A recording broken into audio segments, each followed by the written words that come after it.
you're here this afternoon. I think that's actually one of the kinder introductions I've ever had. I was a little bit worried when you said, there's someone I always wanted to invite here, and I thought you were then going to say, but Gordon turned me down, so... That's true, right? Okay. And it's always, I can tell you this, even after sort of 11 years out of the House of Commons, whenever I come back into Parliament, I always have that sort of frisson of anxiety and anticipation. I believe that humiliation is a great teacher in life, and the House of Commons is one of the best places to deliver humiliation. I actually, when I was a backbencher, and this is not generally known, but I think I really helped invent the concept of Mrs. Thatcher and the handbag. And it came about in this way, that I came up first in the ballot for Prime Minister's questions, as I was a new backbencher for the Labour Party, and she was Prime Minister. And it was a time of high unemployment, and there'd been a great discussion about whether she was betraying the promises that had been made by the war government about the need to make sure that people had jobs and so on. And there was a lot of discussion at the time about the 1944 government white paper. And so I went into the House of Commons library, I got out this white paper, I got a quote that I thought was devastating for Mrs. Thatcher. What I hadn't realised is that just as I was sitting there writing all this out, her PPS had actually come behind me and spotted the fact that I was reading this 1944 government white paper. Anyway, I go in the House of Commons, I get up, I deliver my fantastically penetrating question, and sit down feeling very pleased with myself. She says, well, I'm delighted that the Honourable Gentleman has mentioned the 1944 government white paper. She takes her handbag from behind her in the seat and she puts it on the dispatch box. She says, it just so happens I have a copy here. She opened it up and then read a series of passages which completely decimated everything I'd said up to then. And I remember going out of the House of Commons chamber, and you can always tell when you're really bullsed up in the House of Commons because your colleagues sort of scurry away with some form of contagious disease. Anyway, but the humiliations continued all the way through. William Hague was easily the best debater I ever faced across the dispatch box when I was Prime Minister. And in our early days, and in the first sort of exuberance of New Labour, we decided that we would publish an annual report, which basically was our opportunity to say how marvellous the government was. So we did this for the first time, and I went to the House of Commons to present it. And it was a list of all the things that the government had done in the last year. And William gets up and he says to me, well, it's very interesting, this annual report. He said, coming from Yorkshire, so I was particularly interested in this part where it says, Sheffield Sports Centre, new sports centre, done, tick. He says, where is it? Where is it? It's got to be Sheffield. So he says, yes, we've been to Sheffield, we've looked around Sheffield, we can't find it. Where is it? The sound of a Prime Minister being deflated completely around the chamber. And actually, when I went back into the Prime Minister's room afterwards, there was a civil servant there, and I said to him, what the hell? What is this Sheffield Sports Centre? And he said, yes, Prime Minister, we meant to put that in square brackets.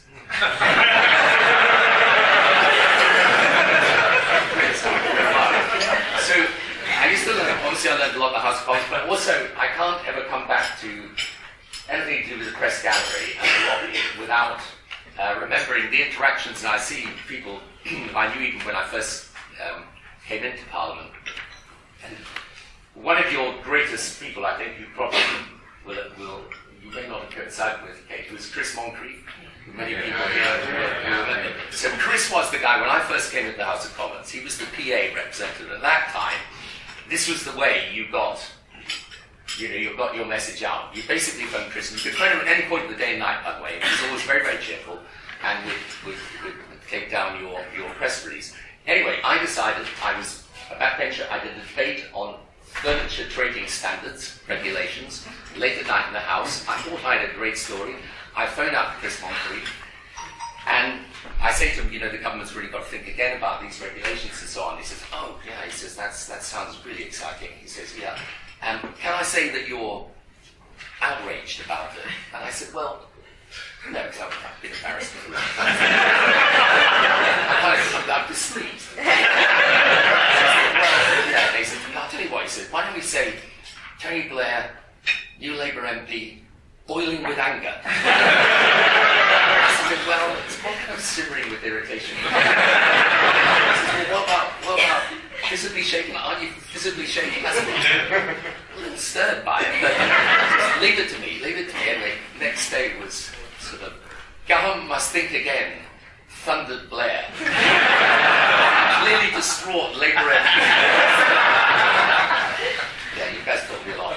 So, now I'm going to speak of, obviously, I don't know whether, apparently, bored of Brexit is the latest sort of line of the day, but I don't know whether you are or you're not, but I can't feel I can really come at this moment without speaking about Brexit, so forgive me for that.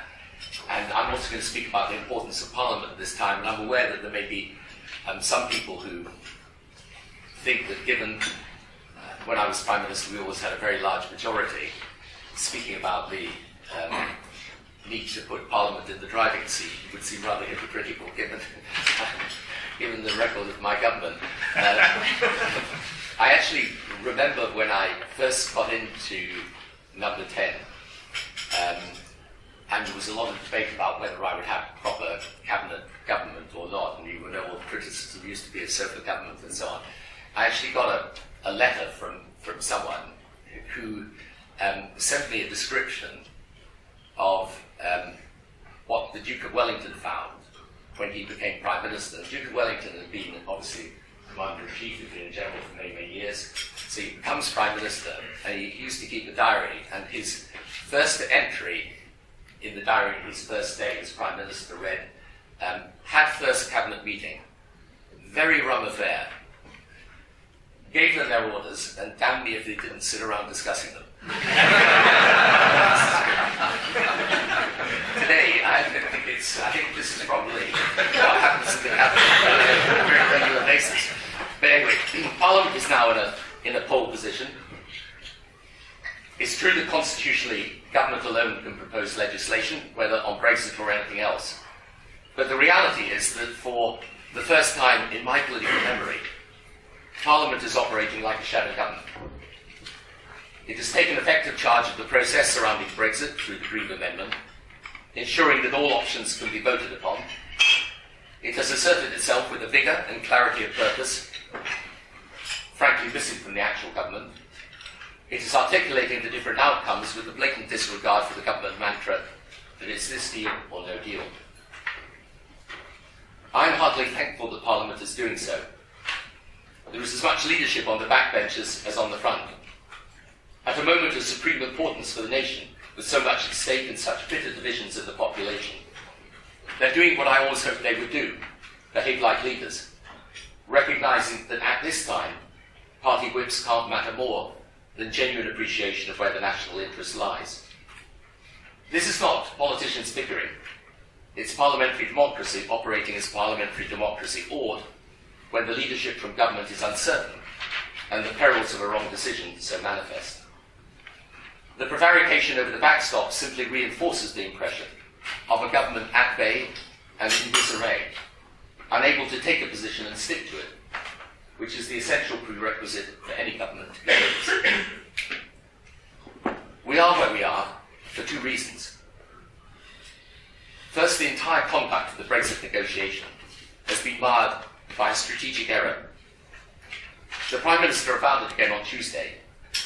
It is to say that we should do Brexit to honour the referendum victory for the 52%, but choose the form that is least economically damaging to honour the 48%. Completely reasonable at one level, but unfortunately completely flawed at the level which matters. This is because the least economically damaging form of Brexit means we stay tied to Europe's rules, whether through the backstop and customs union, or the Chequers proposal on the common rule book for goods. But since departure from these rules was the reason for a large part of the Brexit vote, you end up with a deal which doesn't honour the Brexit vote and doesn't satisfy Remainers either. At the heart of the Brexit negotiation is what I call the dilemma with a capital D. Break away from Europe's economic structures, in which we've operated for 45 years. That's the painful Brexit. Or stay in step with those rules, because we've operated by them for so long, the pointless Brexit.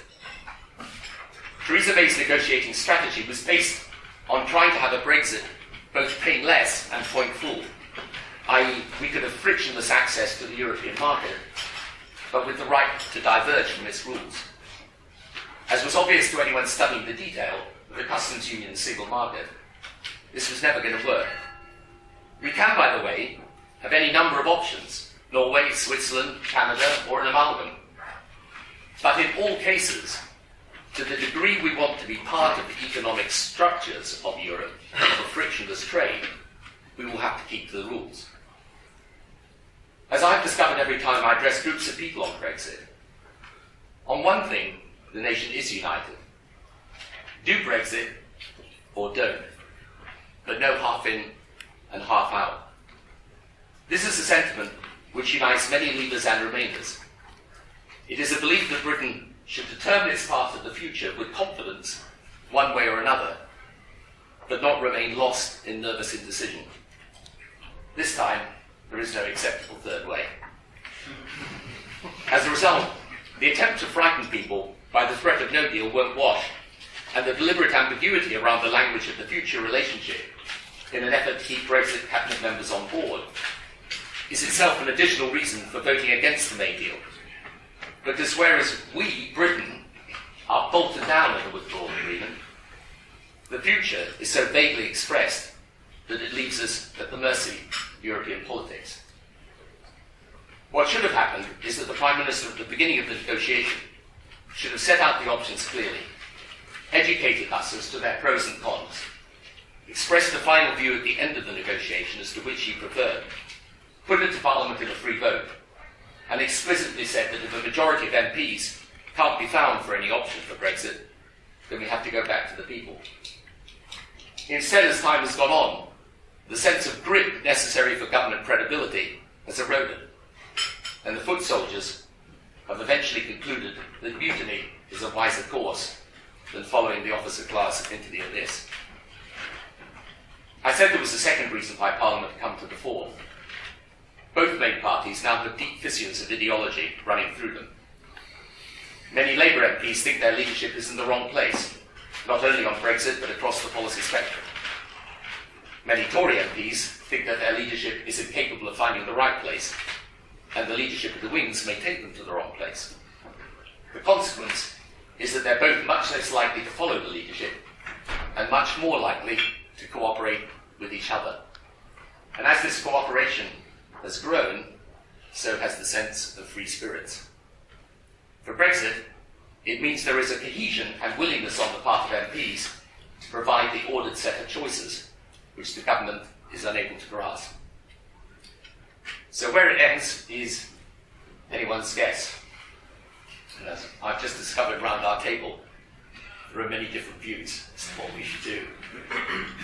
My guess, maybe 100% wrong, is that when all the options are voted upon, Parliament will come to the view that none can truly be said to reflect the majority will of the people, and it's back to them, therefore, that we must go for resolution.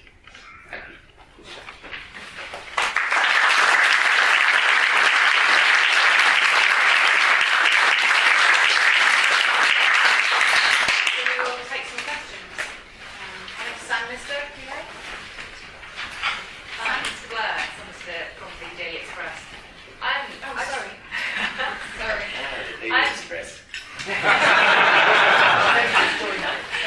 I just wondered if you actually ever had a moment of self-doubt about your position, and that actually the 17.4 million people who voted to leave knew what they were doing.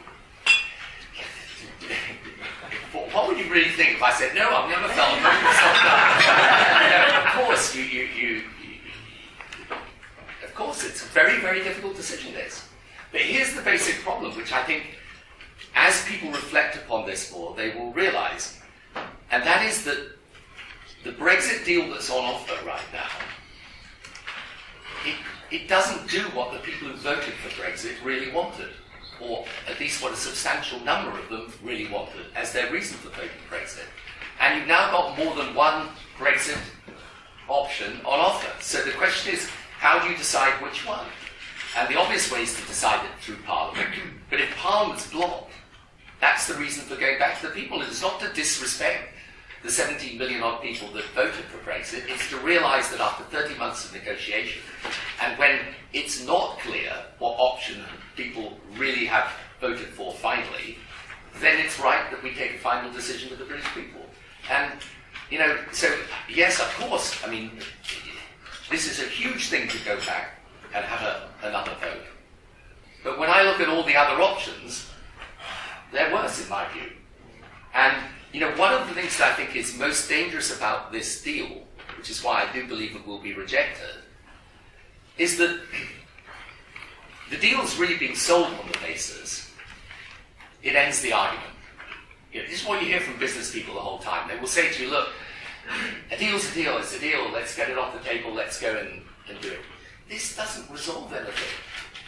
If we pass this deal, we're going to be arguing about exactly the same issues post-March 2019, when, by the way, we'll have lost all our negotiating leverage, and it won't be settled, because the divisions within the government, never mind Parliament or the country, have not been settled. So that's the reason for it. It's not that I don't have doubt about it. Of course, you've got to have doubt about it. It's a huge thing to go back to the people.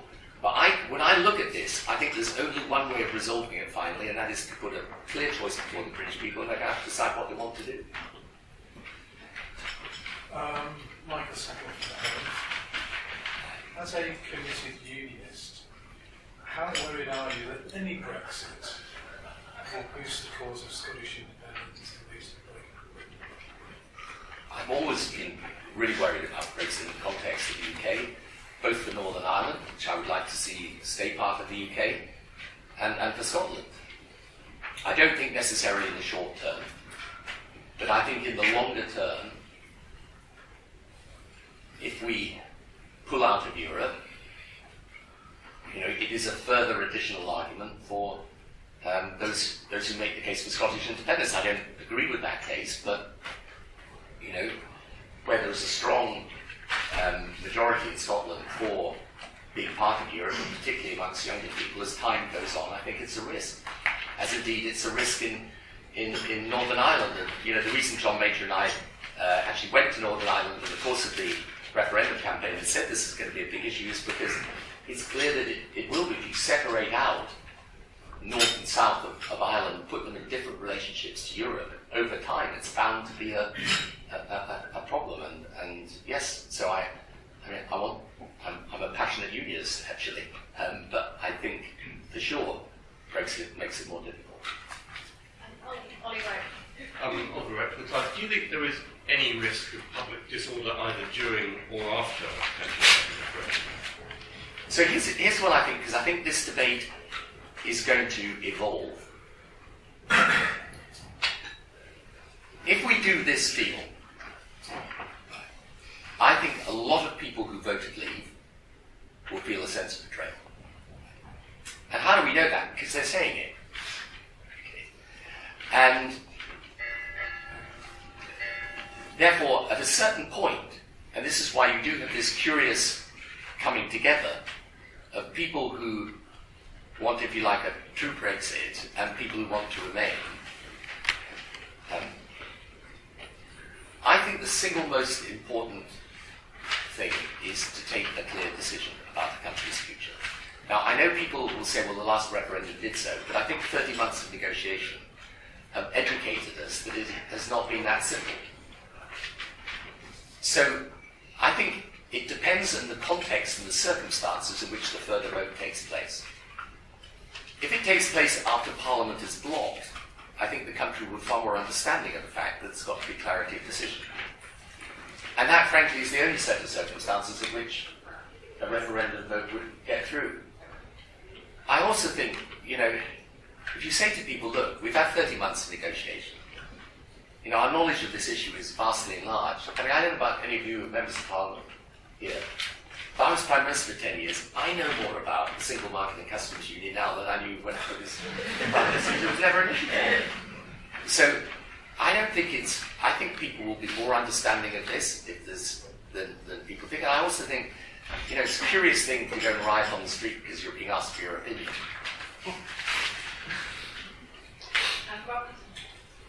Rob Putnam from Bloomberg. I just had to ask you for a couple of bits of advice. I was wondering what advice you would give to a young sort of, what we now have to call sort of centrist Labour person who was thinking about going into politics.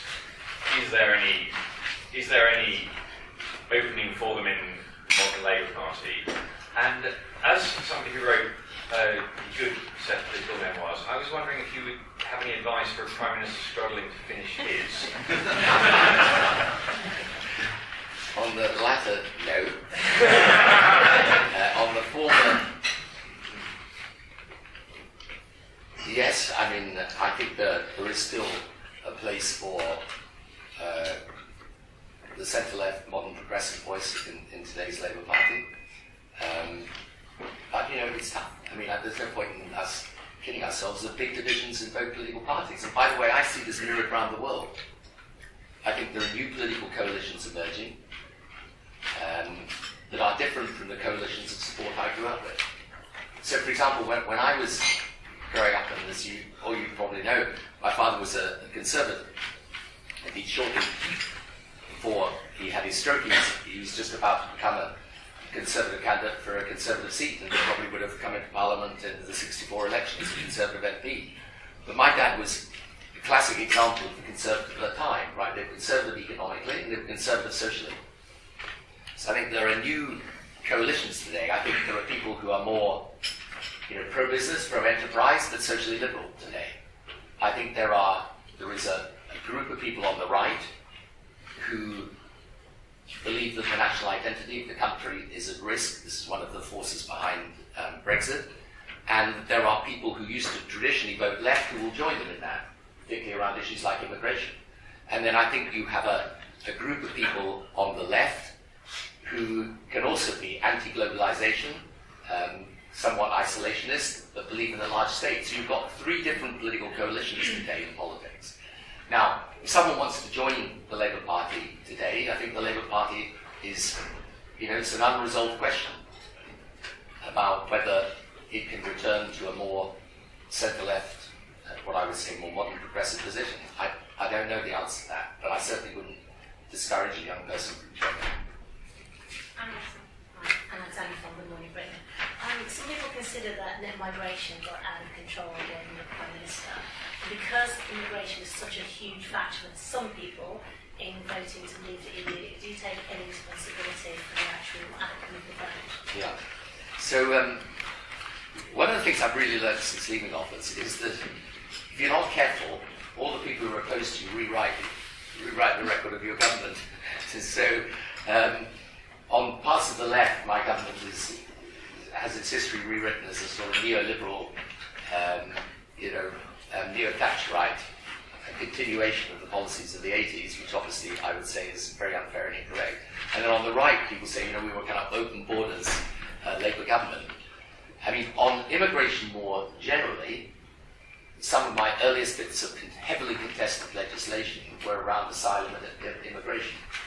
As I left office, I was proposing, which by the way I believe is the only answer to immigration, identity cards. Actually today you can have a private electronic identity. It is the only way you're properly going to deal with this immigration problem.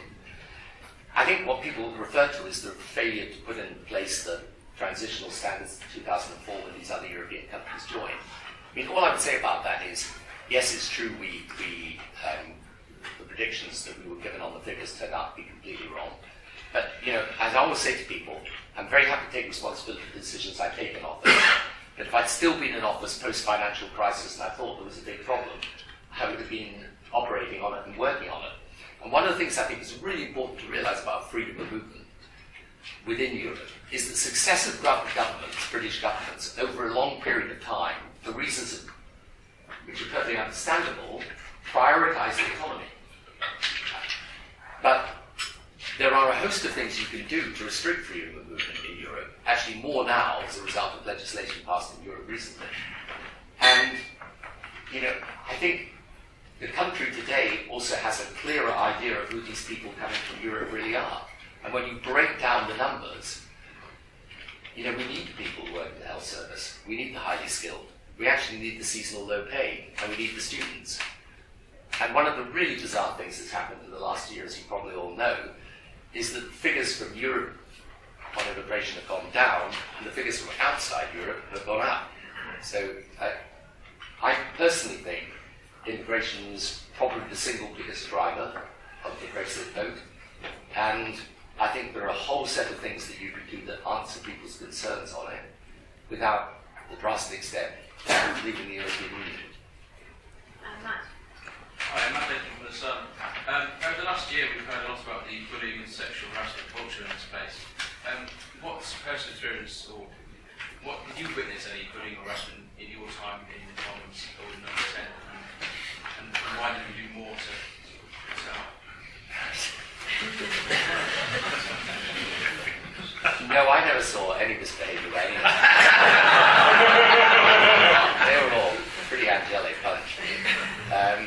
Now look, the times change. So they should. And there are a series of things that are put in place now that I think are right and correct. You know, people should be. There shouldn't just be equality at the workplace. There should be people should be able to come to work and work in an atmosphere that is respectful. And you know, I hope that that's what I always try to encourage in Number 10 and elsewhere. So, you know, yeah, I mean, I think over these past few years there's been corrections that we've put in place that are absolutely right and long overdue. Dan Savage from The Guardian. Is the Labour Party the right vehicle for centre-left politics today? Can it win an election under Jeremy Corbyn's leader, do you think? Or does a new centre party need to? Okay, let's go back to Brexit. Oh, it wasn't the question. I know. I'm just following the Prime Minister, not answering it. So, no, I think obviously Labour could win an election under Jeremy Corbyn because he very nearly did last year. I still think the Labour Party would win far more easily if it was in a centre-left position. And can the Labour Party be a vehicle for centre-left politics? Yes, but only if it's changed.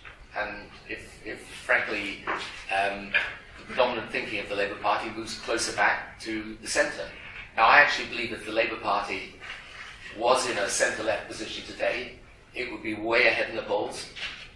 I think it's extraordinary, really, when you think about it, that the polls have us more or less equal footing or thereabouts, I think, with the Conservative Party.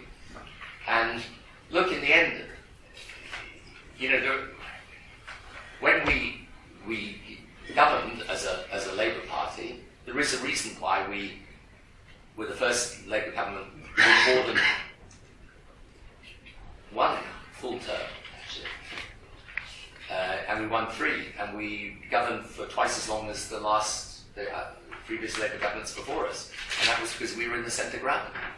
And you know, one of the things I think is really dangerous in politics today is this polarisation and division, which you see right around the Western world. And both the right is adopting a form of identity politics, and the left is adopting a form of identity politics. And what is missing is what I call a unifying economic and social message. And you know, my politics is for a unifying message, and you can't do that unless you're prepared to reach out, unless you're prepared to say to business people who are successful, you know, we congratulated you on your success, we want you to be part of our project, as well as making sure that people have proper rights at the workplace.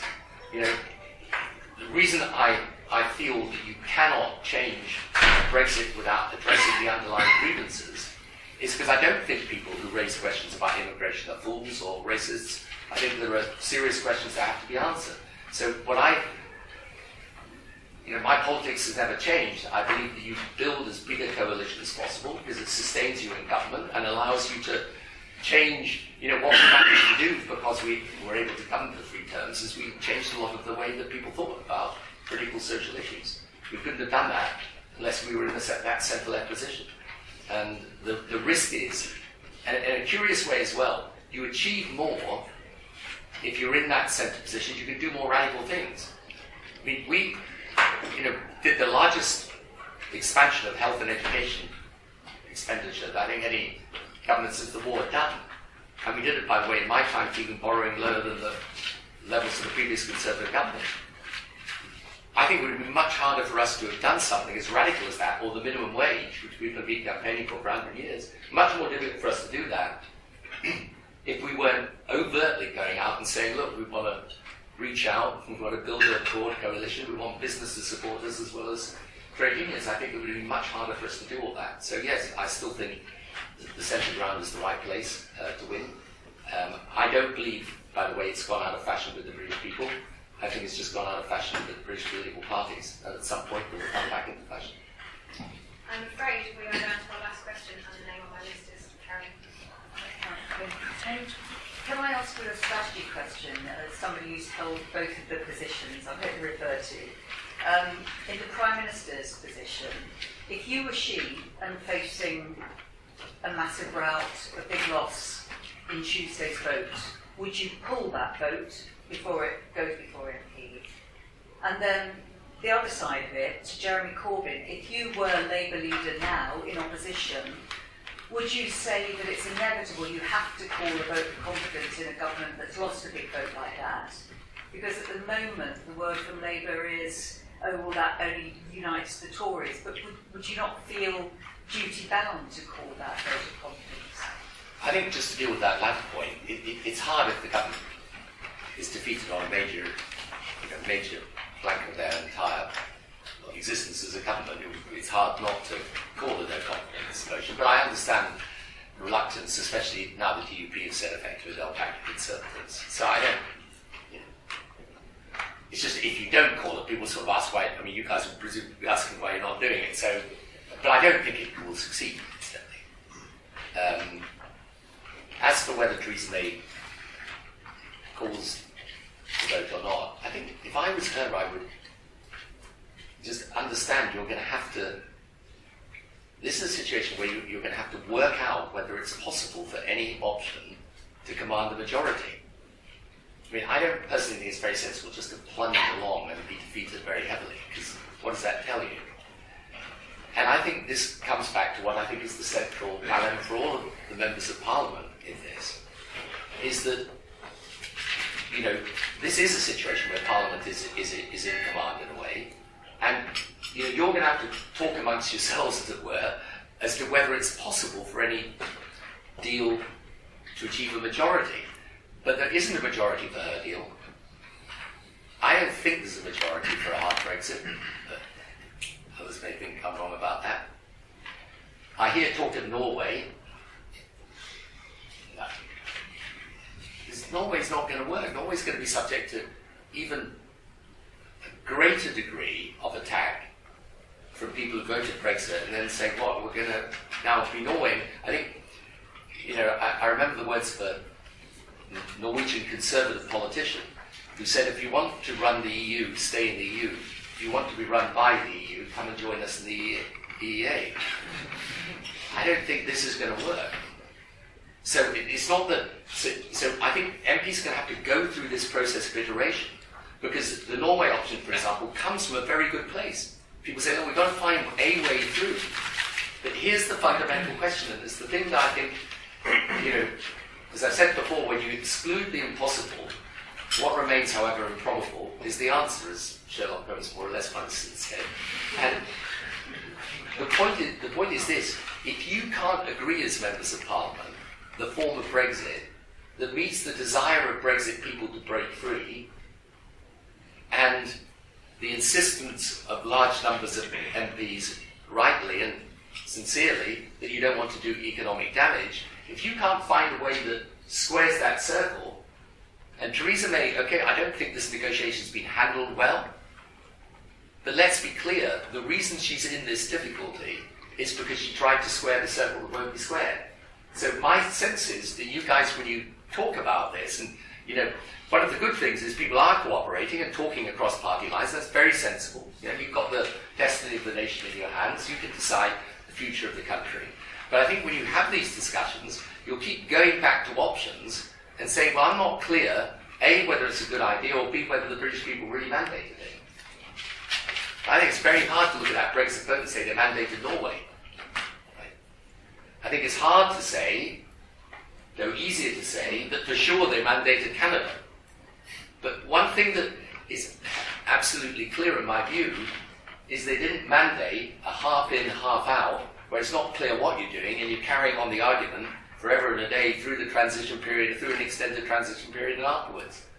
And if that's the case, I just say, bear in mind, you may find in the end that the only way you can resolve this is to come back and get clarity from the people. I just want to end on this thing, because obviously the single biggest argument against this is divisiveness. It causes disunity, and you know, people say, well, this is ridiculous, you've asked us once, now you come back and you ask us again. I think if we want to draw a line under this, which we urgently and desperately must do, because, you know, let's be very clear, this government for 2 years or more has had no bandwidth for anything other than Brexit. And, you know, when I go in different parts of the country today, I see problems that really aren't being solved because there's no grip at the centre, and it's understandable. I'm not complaining about it, it's just a natural consequence of this Brexit. But I think if you go back to the people, and it's clear, and this is the hard thing, because I'm having this debate within the Remain side. In my view, what goes on the ballot day, and I'm very clear about this, is Remain, I hope with the renewed offer from Europe, that's an open question, around issues on immigration and freedom of movement, and Leave, which should be the Leave that what I call the proper Brexiteers want. Because those are the two propositions that are support amongst the British people. The half in, half out, unless I'm completely misreading in the meetings I'm going to, do not have support. Now, some people on my own side say, well, they might just vote for Leave again. My answer to that is, okay, if they do, they do. But you've got clarity. You know, you can't put it to the people and then say, after, now when you've done 30 months of negotiation, people know exactly what it is they're voting for. You know, you can have to, I think you can agree, both sides, that that's it. That finishes it for a generation. So this is why I think, you know, when you look at what Theresa May should do, if she can't get this thing through, she's got to be the facilitator of finding the thing that works. And it is better to be in that position, because that's the reality of where she is, than just kind of going ahead, knowing you're going to hit that brick wall at speed. And by the way, I say that with no disrespect for her, because I've watched her over these past weeks, statement after statement, speech after speech. And I can tell you this, she'll have wanted to go off to Argentina for a couple of days, and, you know, spending a few days relaxation with some good friends. She'll have wanted to do that like the proverbial hole in the head, but she had to do it, and then come back and more speeches and more statements and more interviews. So I 100% on the personal level sympathetic to her. But honestly, this is the moment to realise you're going to have to work out whether it's possible to reach a consensus amongst the MPs, and if it isn't, when you exclude the impossible, go back to the improbable. Is this all that will work? So if you were she, you would pull the vote before victory? I think look, personally, I don't see what the point is of going down to a huge defeat, but, you know, I think that's a secondary question, to be honest, because the real issue is she prepared to work to see what is the compromise that has parliamentary approval? And my belief is that when that process goes through, she'll find there isn't one. And if there isn't one, that's when my solution becomes, I think, more accepted. Look, thank you very much indeed for having me on. This is very, very kind of you to invite me. It's great to see everyone. And sometimes people ask me whether I miss it. I never miss Prime Minister's questions. That is the worst thing I ever had to do in my life. But I do miss the House of Commons, especially at a time like this.